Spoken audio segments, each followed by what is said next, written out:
Hello everyone, welcome back to Emstine TV. In today's video, we are going to be talking about 10 things you probably didn't know about Ghana.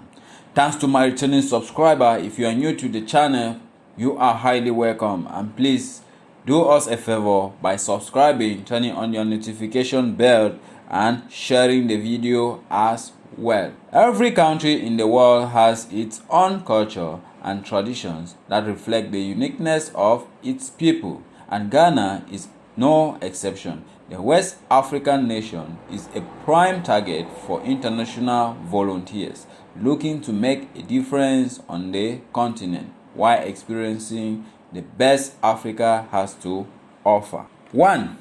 Heising means someone wants your attention. Wherever you are from, you will understand the ways in which local people from your hometown will try to get your attention, whether by saying "excuse me," calling out, whistling, or otherwise. In Ghana, the most common way of getting the attention of another person is by hissing at them. To visitors, the loud hissing noise can be alarming unless you know what it means. In some cultures, hissing is a sound of disapproval, but in Ghana, it simply means that somebody wants to talk. It's not uncommon to hear hissing in the street, at the market, and even in the middle of a restaurant when somebody wants the waiter's attention. And because the sound carries well, it is usually successful in achieving its aims. After a while, you may start using this means of communication yourself. At first, it might seem quite strange, but you will soon discover it is the most accepted and effective way of communicating with the Ghanaians you will meet on your volunteer vacation. 2. Visitors from abroad are called brony. Visitors to Ghana are often referred to as brony by the locals, which means foreigner. The term is much used to describe visitors, especially white volunteers, who are in the minority in Ghana and easily recognizable. Obroni is general term and not meant to cause offense in any way. As an obroni in Ghana, you can expect to encounter certain types of behaviors, especially if you are very obviously from overseas. There exist certain stereotypes in Ghana where white foreigners are often imagined to have lots of money. With this in mind, it's worth being wise with your money. At the market, hawkers may call out to you and try to sell you their worth. In Ghana, many obroni don't know the worth of goods and are unfamiliar with them. Don't be pressured into parting with your car. Young children may also come running over, simply delighted by the novelty of your presence and keen to find out more about you, while obroni women can also receive unwanted attention from the locals. It's best not to react to this harmless flirtation, which is part of the culture. 3. Ghanaians are among Africa's most peaceful people. Some parts of Africa are associated with crime and civil unrest, not Ghana. The West African nation is among the continent's most peaceful destinations, so much so that it regularly features near the top of the Global Peace Index for Africa, above most other countries. Many volunteers travel to Ghana to experience life in Africa without the risks associated with other nations on the continent.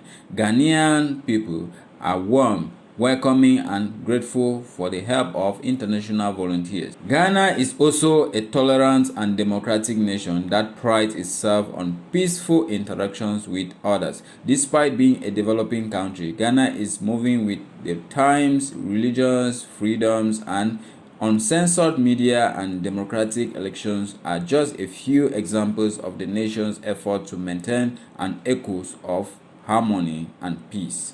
4. Lizards are as common as squirrels and pigeons. If you are volunteering in Ghana and traveling from Canada, you will know just how common squirrels are back home. Likewise, if you are traveling from the UK, you will be familiar with the ever-prevalent pigeons that are so common they blend in with background. In Ghana, the most common creatures to be seen dotting the sidewalks and scaling the walls are little green lizards, a far cry from the furry or feather critters you may be used to.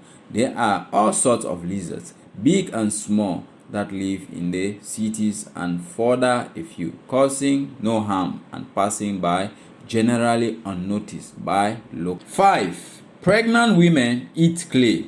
In Ghana, it is a commonplace for many pregnant women to supplement their regular diet with clay, mined from the ground. This may sound particular to foreigners, but it is an aspect of the local culture in Ghana, where many women report craving clay in the same way as others might crave a tub of ice cream or a jar of pickled onions. Usually, the white clay called ayelo or shell is consumed. This mineral-rich clay is dug up, processed, and sold at local markets throughout Ghana. Sellers of the clay extol the benefit of clay consumption, which is reputedly an ancient remedy for pregnancy-related nausea. Other reputed benefits include the reversal of heart and respiratory conditions because clay is mined from the ground. It contains minerals and similarly traces of metal oxide. 6. Most Ghanaians are bilingual. Although the national language of Ghana is English, the country has at least 79 identified languages in total, many of which are tribal tongues or dialects, originating in the different regions according to the diverse ethnic groups that occupy each area. English became Ghanaians' national language after colonization by Great Britain in the early 1900s, and the majority of Ghanaians speak English as well as at least one other language, usually one of the tribal dialects. While most Ghanaians are bilingual, many know 3 languages and some even more than. Although 79 languages have been identified, it is though there are more than 200 tongues in total in Ghana. The most common tribal language is Akan, although many of the tribal tongues are subgroups of other local languages, thus easily understood among the tribe members. 7. Water is sold in sachet. Ghana is a developing country lacking in the basic provisions of many Western nations. More than 40% of the 25 million people living in Ghana do not have access to safe water, especially in the poor rural areas. For this reason, drinking water is usually sold in bottles or small purchases called sachets. The popularity of water sachet is growing as a convenient way to enjoy a refreshing drink on the go. Sachets of water are sold all over Ghana, from coolers in the street, in shops, down the sidewalks, alongside motorways, in carts, and by individual hawkers who appear anywhere traffic gather. 8. Ghanaians are named after days of the week. Ghanaians' largest ethnic group, the Akan, traditionally name their children after the day of the week they were born on. Many Ghanaians are descended from the Akan tribe, and so the custom has remained popular to this day, with a specific male and female name for each day. These days' names are bestowed upon a child along with other ancestral and religious names. The names and the relatives had not only referred to the day of the week, but also to characteristics believed to go along with each day. According to Ghanaian tradition, Monday's child is nurturing and dependable, while Tuesday's child is problem-solving and with a balanced attitude. Ghanaians usually have a number of names, often including an English or Christian name and a middle name that may refer to their older birth or whether they are a twin. Commonly, Ghanaians' middle names will be inherited from another family member. 9. Ghana uses Greenwich Mean Time. When you volunteer in Ghana, you will probably expect to have to get used to an entirely new time zone, but if you are traveling from the UK, you won't have too much to acclimatize to, because Ghana, like London, uses Greenwich Mean Time. Associated with bodies connected to the UK, like the Met Office and the BBC, GMT is also used in Commonwealth countries like Australia, New Zealand, and South Africa. 10. CD currency is named after seashells. The use of shells as monetary currency is not unusual historically.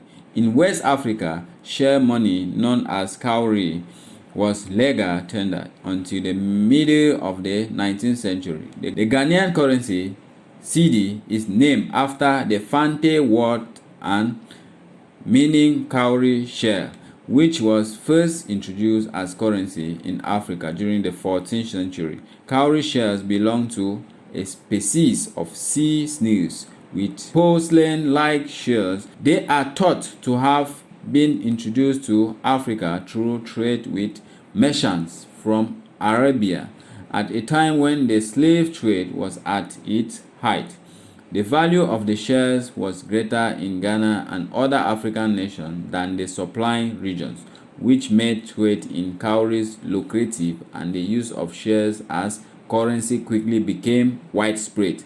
Modern coins were produced and used in Ghana from the late 1700s, and cowries were also accepted as currency. Thanks so much for watching. Don't forget to subscribe, turn on your notification bell. Stay blessed. Love you all.